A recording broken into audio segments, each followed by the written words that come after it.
Bonjour, aujourd'hui dans ce tutoriel de HTML5, nous allons voir qu'est-ce que c'est et comment utiliser les maps et plus précisément les maps arrière. Alors une map c'est tout simplement une zone de texte, une zone, n'importe quelle zone sur une page HTML qui agira sur un élément de la page. Sans plus tarder, nous commençons avec le codage. Donc je vais de prime abord faire une image, ajouter une image.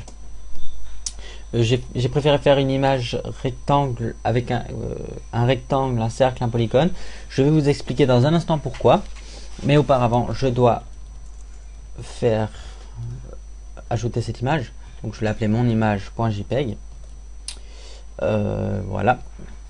Je ferme mon image. Voyons si ça marche. C'est bon, ça marche. Ensuite, je crée une balise map. Map, comme je vous l'ai dit, est obligatoire à écrire. Ensuite, il faut écrire un use map, c'est-à-dire utiliser l'idée ou le nom de quelque chose comme référence. Mais auparavant, j'ai oublié de marquer, de donner un nom à mon image. Name est égal à image. Voilà. Donc je vais faire un use map. C'est plutôt l'inverse. C'est d'abord un use map et ensuite une map. Use map.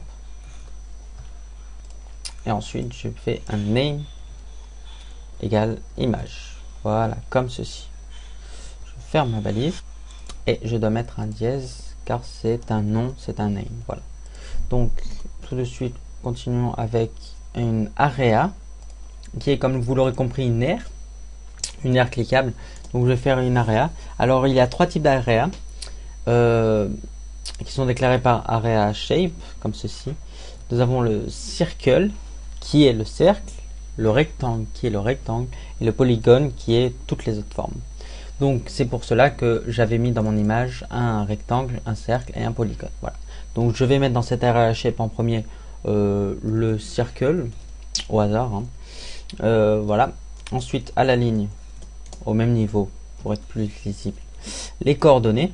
Alors les coordonnées du cercle sont précisées par les coordonnées du centre puis le rayon.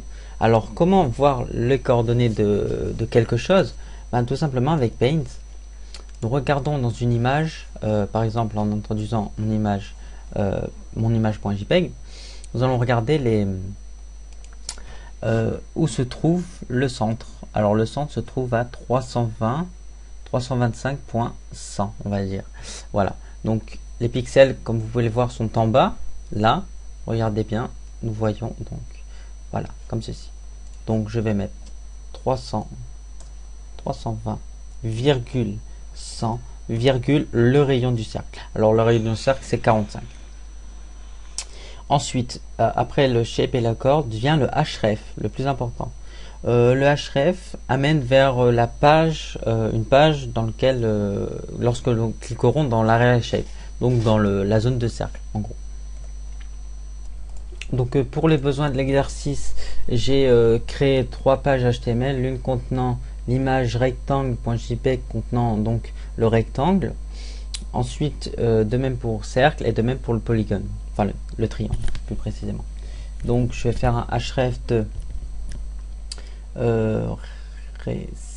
cercle.html ici et je ferme ma balise. Donc voilà. Donc regardons ce que c'est. Ah, oublié de fermer la map. Voilà.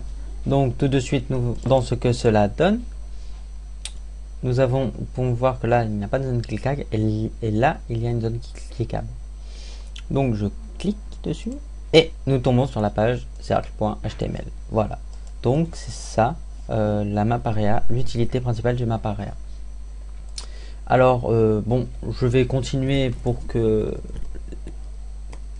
voir toutes les possibilités. Donc area shape, cette fois c'est un rectangle. Voilà, shape avec un E. Je mets les coordonnées. Alors les coordonnées, bon, il n'y a pas de rayon dans un rectangle, nous mettons les coordonnées des deux points opposés au rectangle.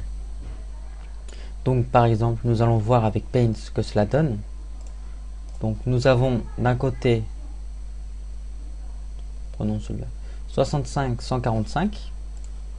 Donc 65.145, virgule, pardon, 145. Ensuite, les coordonnées de l'autre point, non, 180. Donc maintenant, regardons le côté opposé. Donc 175.60, 175,60. Voilà. Donc regardons ce que cela va donner. Ah oui, bien sûr, finir avec le href.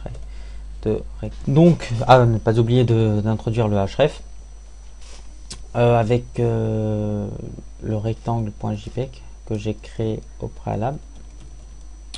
.html, pardon. Voilà, donc là, l'area a été créée. Voyons ce que cela donne sur la page HTML. Voilà, donc nous avons la zone. Voilà, donc la zone bien délimitée. Le point opposé, l'autre point opposé. On peut faire de même avec ça, hein, avec ces deux points. Il n'y a pas de restriction. Voilà. Nous cliquons, nous tombons sur rectangle.html. Après, pour ce qui est du polygone, c'est un peu plus complexe. Tout d'abord, la base qui ne change pas, qui est la déclaration shape. Cette fois, nous disons que ce n'est pas un rectangle ni un cercle, mais un poly, pour dire polygone. Voilà. Donc, continuons avec les coordonnées cette fois. Cette fois, c'est un peu plus laborieux et long dans le sens où les coordonnées correspondent à chaque point. Donc c'est comme ça qu'on peut donner un triangle. Donc pour le triangle, on a donné les quatre côtés, comme ça, comme ça, comme ça. Donc nous avons les trois coordonnées, voilà, comme ceci. Href vers le polygone.html. Et voilà, nous avons donc ça. Ensuite, mettons à jour et nous avons les zones cliquables. Vous pouvez rajouter tout ce que vous voulez, vous pouvez mettre toutes sortes de polygones. Il n'y a pas de restriction, je le répète.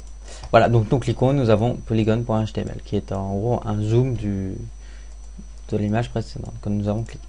Voilà, donc j'espère vous avoir aidé à comprendre et à maîtriser, à bien maîtriser les maps area, qui est très utile et qui permet une certaine ergonomie sur internet. Voilà, merci.